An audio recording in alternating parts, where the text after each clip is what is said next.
no, dalawang bagay ang sinabi mo doon at dalawang bagay ang nagsa-stand out sa akin. Abogada siya. Hindi siya miyembro ng mafia. So nagulat ako sa pananalita, nagulat ako sa actuation, sa body language. Nakakagulat.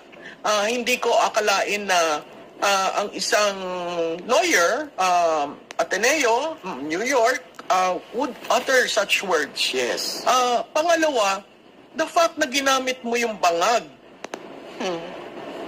for me, is like admitting.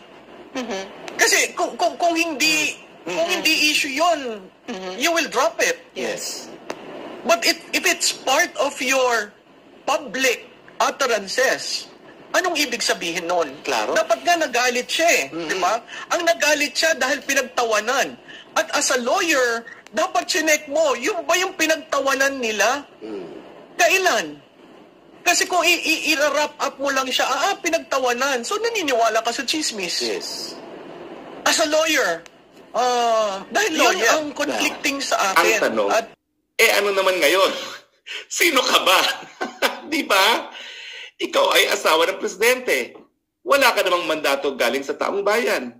Bakit kinakailangang suyuin ka ng pangalawang pinakamataas na opisyalis ng bayan na mas mataas pa nga ang mandato na binigay ng taong bayan sa kanya kung ikukumpara sa presidente? Hindi ba totoo na si VP Sara pa ang nagbigay para kanyang esposo ay maging presidente? Lahat ng survey ng mga panahon na yun nagpapakita na kung tumakbo si VP Sara as presidente, runaway winner siya. Dapat tanawin na utang na loob na hindi dapat sa iyo nanggagaling ang mga maanghang na salita laban kay VP Sara. Let me remind FL, ayaw ni Presidente Digong kay PBBM dahil siya ay weak leader at dati pa po sinasabi ni Presidente talagang drugista ang PBBM. Kaya nga galit na galit si Presidente Digong kay Inday Sara at sa akin dahil ako lang naman yung nag-iisang sumunod kay Inday Sara nung kami po ay sumari sa unit team. So ganyan po naging sitwasyon. Bakit siya magagalit? Di ba nga sinuway na nga nung VP natin ang kanyang sariling ama? So hindi dapat siya naghinanakit. Ano ngayon, First Lady? Pinapahagwatig mo ba sa iyong deklarasyon ngayon? At miski hindi ikaw ang halal ng bahayan, ikaw ngayon ang nagpapatakbo ng gobyerno. Kasi yan naman talaga ang duda ng ang nag-a-appoint ng mga tao sa gobyerno. Ikaw, kahit walang mandato, ang nagdidikta ng mga pulisiya, kasama na yan yung desisyon na tanggalan ng pondo si VP Sara dahil, aminin o hindi, dati mo pa siya kinabubusitan.